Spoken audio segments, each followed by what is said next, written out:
A paz do Senhor, queridos de Jesus, estamos aqui para continuarmos o nosso desafio de um capítulo por dia. Estamos em Lucas capítulo 9, as instruções para os 12. Tendo Jesus convocado os 12, deu-lhes poder e autoridade sobre todos os demônios para curar doenças. Então enviou para pregar o reino de Deus e curar enfermos e disse-lhes: não leve nada para o caminho, nem bordão, nem sacola, nem pão, nem dinheiro. Vocês também não devem ter duas túnicas. Na casa em que vocês entrarem, fiquem ali até saírem daquele lugar. E onde quer que não recebam vocês, ao saírem daquela cidade, sacudam até o pó dos pés em testemunho contra eles. Então, saindo, percorriam todas as aldeias, anunciando o evangelho e fazendo curas por toda parte. A dúvida de Herodes. Ora, o tetrarca Herodes soube de tudo o que se passava e ficou perplexo, porque alguns diziam: João ressuscitou dentre os mortos. Outros diziam: Elias apareceu. E a outros diziam: um dos antigos profetas ressuscitou. E Herodes, porém, disse: eu mandei decapitar João. Quem então é este? Quem é este a respeito do qual tenho ouvido tais coisas? E este se esforçava para vê-lo. A primeira multiplicação de pães e peixes. Ao regressarem, os apóstolos relataram a Jesus tudo o que tinham feito. Eles, levando-os consigo, retirou-se à parte para uma cidade chamada Betsaida.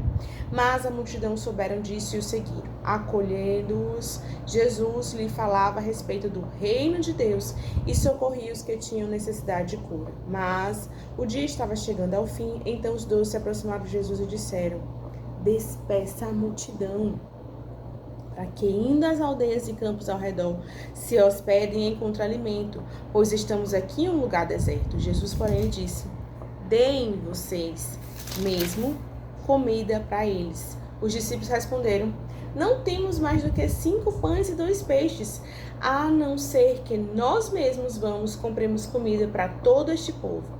Porque estavam ali cerca de 5.000 homens. Então Jesus disse aos seus discípulos: façam com que se assentem em grupo de 50. Olha a organização.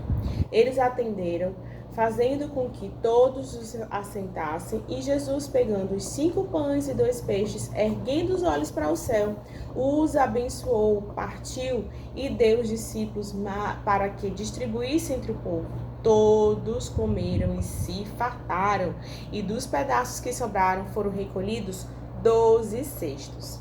A confissão de Pedro. Jesus prediz a própria morte. E aconteceu que, enquanto Jesus estava orando em particular, achavam-se presentes os discípulos e lhe perguntaram: que as multidões dizem que eu sou? Eles responderam: uns dizem que é João Batista, outros dizem que é Elias, e ainda outros que dizem que é um antigo profeta que ressuscitou.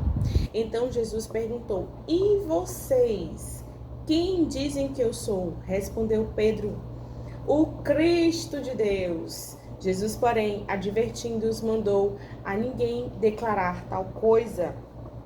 É necessário que o Filho do Homem sofra muitas coisas, seja rejeitado pelos anciãos, pelos principais sacerdotes, pelos escribas, e seja morto. Mas ao terceiro dia ressuscitou. Tome a sua cruz. Jesus dizia a todos: se alguém quer vir após mim, negue a si mesmo. Dia a dia, tome sua cruz e siga-me. Eu vou repetir para os irmãos Nutella. Dia a dia, tome a sua cruz e siga-me. Pois quem quiser salvar a sua vida, a perderá. E quem perder a vida por minha causa, este se salvará. De que adianta uma pessoa ganhar o mundo inteiro, se vier a perder ou causar dano a si mesma? Pois quem se envergonha de mim, das minhas palavras, dele se envergonhar o Filho do Homem, quando vier na sua glória e na glória do Pai e dos santos anjos. Em verdade lhes digo que alguns dos que aqui se encontram não passarão pela morte até que vejam o reino de Deus. A transfiguração de Jesus. Cerca de 2 dias depois de proferir estas palavras, Jesus levou consigo Pedro, João e Tiago, e subindo ao monte, com o propósito de orar. E aconteceu que, enquanto ele orava, aparece do rosto e a transfiguração de suas roupas dele ficou um branco brilhante. E eis que 2 homens falaram com ele, eram Moisés e Elias. e lhe apareceu a glória. Falavam da morte de Jesus, que ele estava para cumprir em Jerusalém. Pedro e seus companheiros estavam caindo de sono, mas conservando-se acordados, viram a glória de Jesus. E os 2 homens que estavam com ele, quando eles começaram a se afastar de Jesus, Pedro disse: Mestre, bom é estarmos aqui. Façamos 3 tendas, um para o Senhor, outro para Moisés e outro para Elias.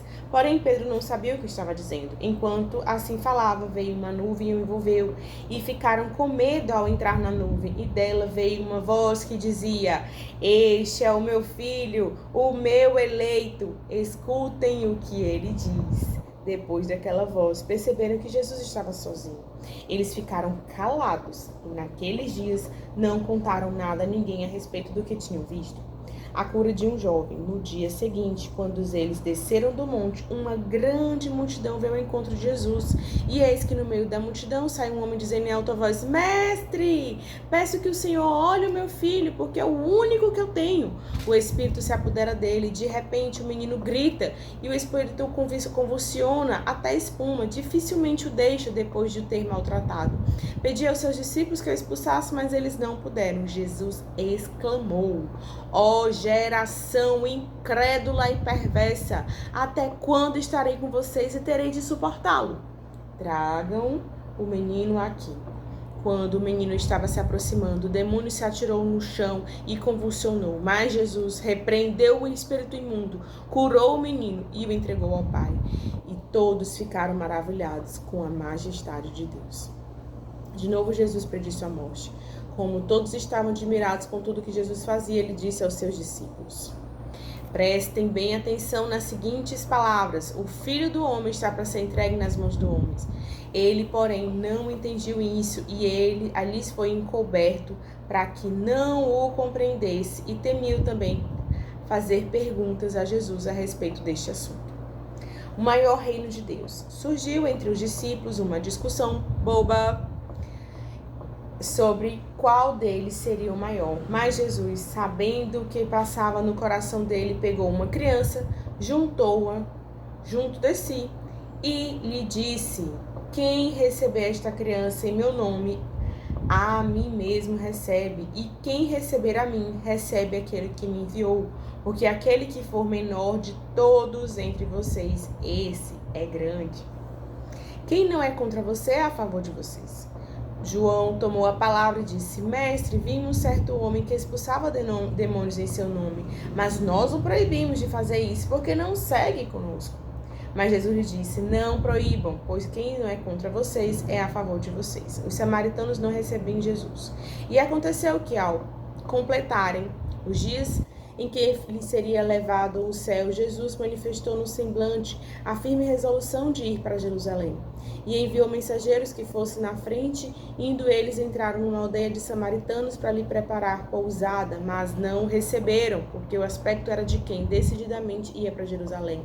Vendo isso, os discípulos de Tiago e João perguntaram: Senhor, quer que mandemos que desça fogo do céu para os consumirem? Mas Jesus, voltando-se, o repreendeu, e seguiram para outra aldeia. Jesus põe à prova os que querem segui-lo. Enquanto seguiam pelo caminho, alguém disse a Jesus: Vou segui-lo para onde quer que o Senhor for. Mas Jesus respondeu: As raposas têm tocas, as aves do céu têm um ninho, mas o Filho do Homem não tem onde reclinar a cabeça.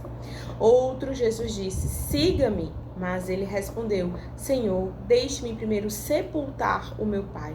Mas Jesus insistiu: Deixe que os mortos sepultem os seus mortos. Vocês, porém, vá e anuncie o reino de Deus. Outro disse-lhe: Senhor, quero segui-lo, mas primeiro permita que antes eu me despeça das pessoas da minha casa. Mas Jesus lhe disse: Ninguém que põe a mão no arado e olha para trás é apto para o reino de Deus.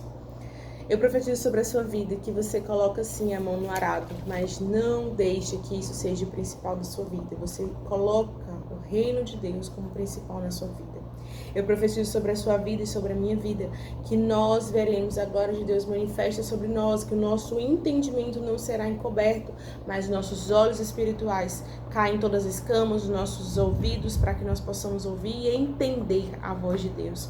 Eu profetizo sobre a sua vida que você será o menor para que, como Jesus disse, aquele que é menor e servindo os outros, este é grande.